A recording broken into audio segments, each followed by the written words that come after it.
Assalamualaikum warahmatullahi wabarakatuh.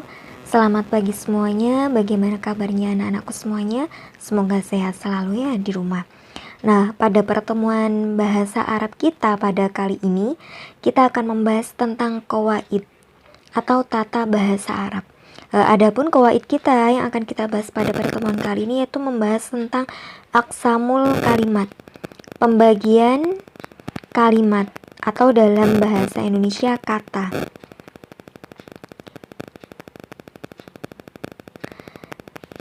Nah, kalimat atau kata dalam bahasa Arab itu terbagi menjadi 3. Yang pertama yaitu kalimat isim, yang kedua kalimat fiil, dan yang ketiga adalah kalimat huruf. Kalimat isim apa? Yaitu kalimat isim kata yang memiliki arti dan tidak berhubungan dengan waktu, atau biasa kita kenal dengan kata benda. Jadi berhubungan dengan kata benda menunjukkan sebuah benda, nama, ataupun tempat. Sedangkan kalimat fiil yaitu kata yang memiliki arti dan berhubungan dengan waktu, atau biasa kita kenal dengan kata kerja. Waktunya bisa menunjukkan waktu lampau, sedang dikerjakan, atau akan dikerjakan. Dan kalimat huruf adalah kata yang menunjukkan arti jika bersamaan dengan kata lain, semisal bersamaan dengan isim atau fiil. Nah, kalimat tadi sudah disebutkan ada 3, kalimat fiil, isim, dan huruf. Nah, kalimat fiil di sini ada 3, ada fiil madhi, fiil mudhari, dan fiil amar. Fiil madhi adalah fiil yang kata kerjanya itu waktunya menunjukkan masa lampau atau sudah dikerjakan. Contohnya qoro'a, sudah membaca. Sedangkan fiil mudhari adalah fiil atau kata kerja yang waktunya sedang dikerjakan atau sedang berlangsung. Contohnya yaitu yaqra'u, dia sedang membaca. Dan yang ketiga fiil amr, yaitu menunjukkan perintah. Contohnya iqra, bacalah. Nah, sedangkan isim itu ada 2, ada adadun menunjukkan bilangan dan ada naun menunjukkan jenis. Adadun menunjukkan bilangan, ada mufrad menunjukkan arti 1. Contohnya kitabun, kitab 1. Jadi kitabnya itu hanya 1. Yang kedua tasniyah menunjukkan 2, arti 2. Contohnya kitabani. Kitabani artinya 2 kitab. Itu nanti tandanya alif dan nun. Sedangkan jamak menunjukkan arti banyak, ada kutubun, contohnya itu jamak taksir, menunjukkan banyak-banyak kitab.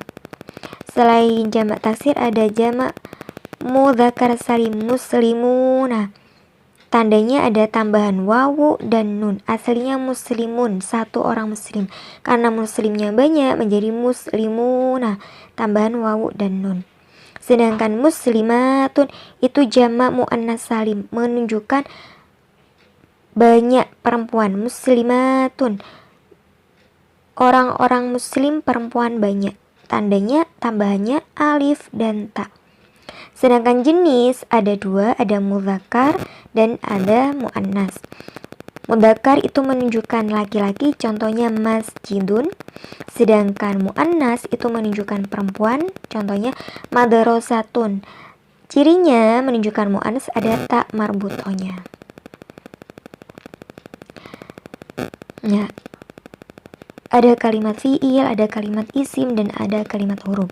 Alamatul ismi ini menunjukkan tanda-tanda yang menunjukkan lafaz tersebut adalah isim atau tidak. Nah, ini ada tanda-tandanya. Yang pertama adalah adanya al, diawali oleh alif dan lam, al. Kemudian ada tanwin di akhir, harokat huruf akhir itu bertanwin. Yang ketiga khafdu, khafat, dibaca jer atau dibaca kasroh, harokat huruf terakhirnya. Yang keempat adalah huruf huruful khafdi, kemasukan huruf jar, wal qasami atau huruf qasam. Nah, contoh bahwasanya kalimat isim tersebut adalah isim. Kalimat tersebut isim, contohnya kemasukan al-masjidu. Nah, yang saya beri tanda warna putih itu ciri-cirinya al-masjidu itu kalimat isim. Kemudian tanwinun, ciri-ciri tanda isim yaitu bertanwin. Contohnya madrasatun, tanwinnya domatain, madrasatan fathatain, madrasatin kasrotain. Jadi tanwinnya bisa domatain, fathatain ataupun kasrotain. Kemudian dibaca jar bisa disebabkan karena mudhof ilaih, diidhofahkan atau disambungkan dua kata dijadikan satu.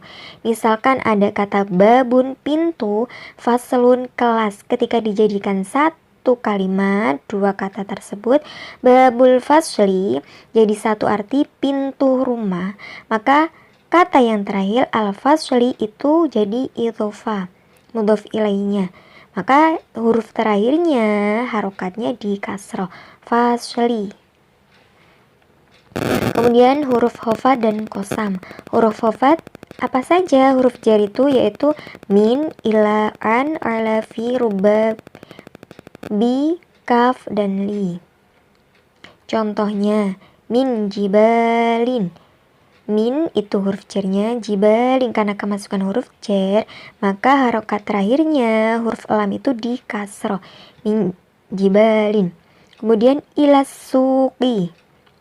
Nah, ila itu huruf jar, kemasukan huruf jar, maka harokat huruf terakhir itu di kasroh, qafnya harokatnya di kasroh.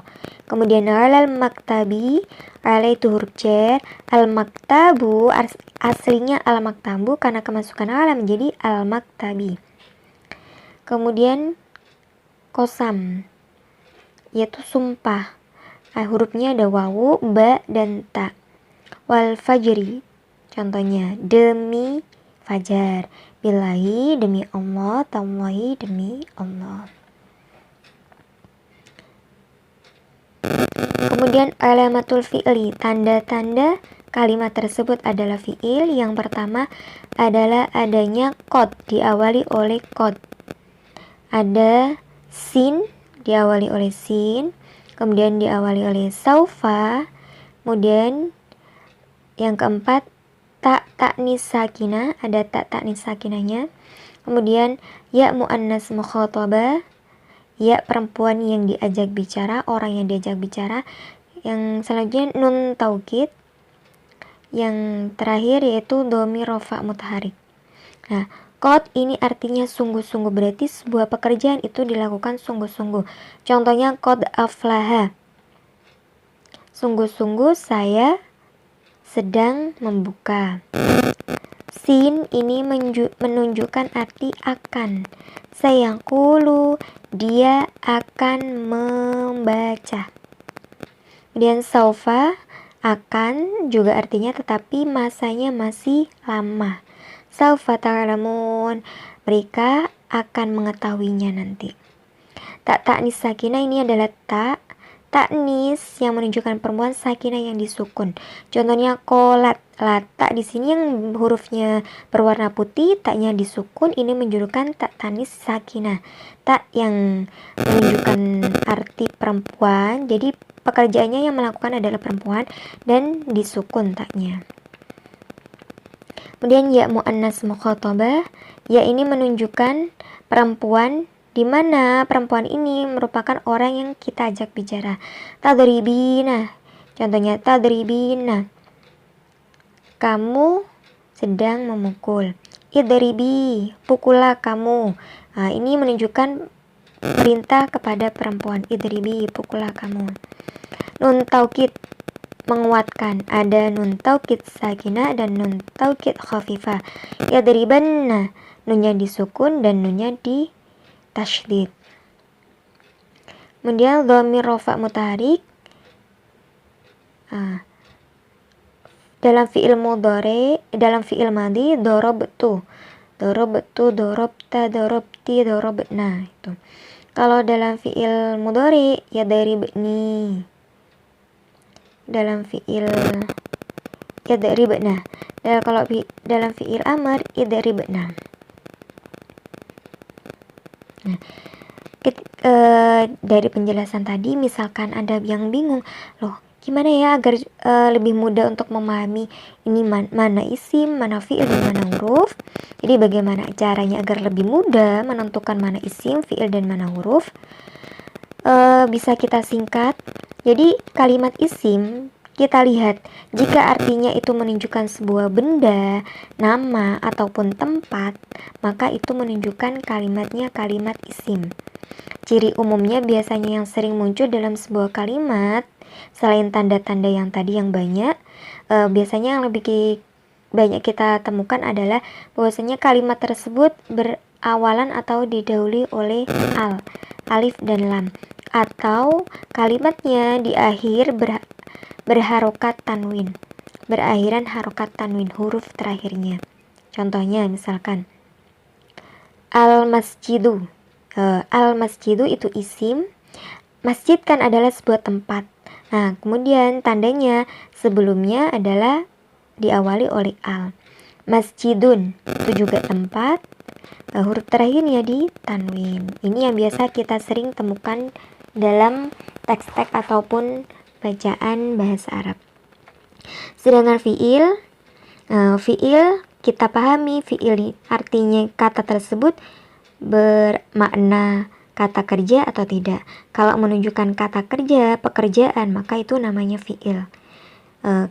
Ciri umumnya fiil madhi biasanya harokat terakhir itu berupa fathah. Kalau fiil mudhari, huruf-huruf awalannya itu diawali huruf mudhoro'ah, alif, nun, ya maupun ta. Sedangkan fiil amr harokat akhir itu disukun. Nah, contohnya bisa kita lihat. Jalasa itu fiil madhi. Jalasa sin huruf terakhir itu di fathah. Ini fiil madhi. Sedangkan yajlisu itu fiil mudhari. Kenapa? Karena diawali oleh ya. Yajlisu bisa juga diawali oleh nun, najlisu, atau ta, tajlisu, atau alif, ajlisu. Itu menunjukkan fiil mudhari. Sedangkan fiil amr ijlis, huruf terakhirnya itu disukun.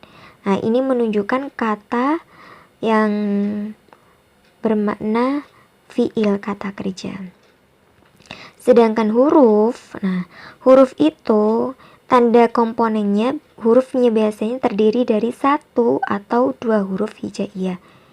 Contohnya K itu artinya seperti babi dengan, li kepunyaan atau min dari, an tentang, fi di dalam. Jadi ada 1 huruf, ada yang terdiri dari 2 huruf.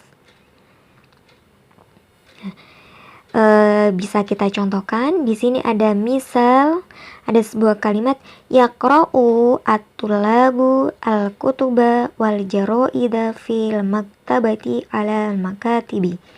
Coba kita preteli mana fiilnya, mana isim, dan mana huruf. Nah, ini contohnya di bawah. Al-isim, apa aja isim? Yang pertama at-tullabu. Coba dari atas kita awali dari yaqra'u. Yaqra'u itu masuk kepada fiil. Kenapa? Karena huruf awalnya itu didahului oleh huruf mudhoro'ah. Sedangkan at-tullabu itu masuk ke kolom isim. Kenapa? Karena diawali oleh al, alif, dan lam. Al-kutuba itu masuk ke isim karena diawali oleh al, alif, dan lam. Wa, hurufnya itu menunjukkan dan, masuk ke dalam huruf. Nanti itu adalah huruf athof. Al-jaroida itu masuk ke dalam isim karena diawali oleh al, alif, dan lam. Fi terdiri dari 2 huruf, masuk ke dalam huruf, namanya huruf jar. Al-maktabati itu nanti masuk ke dalam kolom isim. Mohon maaf, ini lupa saya masukkan. Kenapa? Karena al-maktabati itu didahului oleh al. Ala Ini masuk kepada huruf. Kenapa? Karena ini adalah huruf jar, terdiri dari 2 huruf hijaiyah. Al-makatibi ini masuk ke dalam isim. Karena apa? Karena didahului oleh alif dan lam. Nah, itu tadi contohnya. Sekarang untuk agar saya bisa mengetahui kalian memahami dan tidak, bisa kalian kerjakan soal-soal ini. Contoh al-as'ilah, perintahnya ayin, tentukan aksamul kalimati, pembagian kalimat fil ibaratil atiyati pada ibarah berikut ini. Silakan kalian tulis soalnya, kemudian di bawah soal nanti kalian buat kolom seperti yang dicontohkan sebelumnya. Tentukan mana isimnya, mana fiilnya, dan mana hurufnya. Silakan dimasukkan di kolom masing-masing. Jadi yang pertama, Muhammadun tilmidun yata'allamu fis sofil ashiri. Yang kedua, at-talibu yu'abbiru an sururihi al-baliki bil liqa'i ma'a asdiqaihi al-jududi. Yang ketiga, hadhihi shadiqati Halimatun min Sumatra al-Janubiyah wa hiya taskunu fi baiti ammiha. Yang keempat, yadrusu Ahmad fi hadhil madrasatil usbu'ain. Yang kelima, qararat Aisyah an taskunu fi ma'hadi manba'il ma'arifil islami. Maaf, ini antaskuna ya. Jadi silakan kalian buat kolom seperti contoh yang dicontohkan tadi, dikerjakan di buku tulis. Nah, demikian dulu untuk pertemuan kita pada kali ini tentang pembahasan aksamul kalimat. Jangan sungkan dan jangan malu untuk bertanya bila ada yang tidak paham. Terima kasih atas perhatiannya dan menyimaknya. Semoga bisa bermanfaat. Wassalamualaikum warahmatullahi wabarakatuh.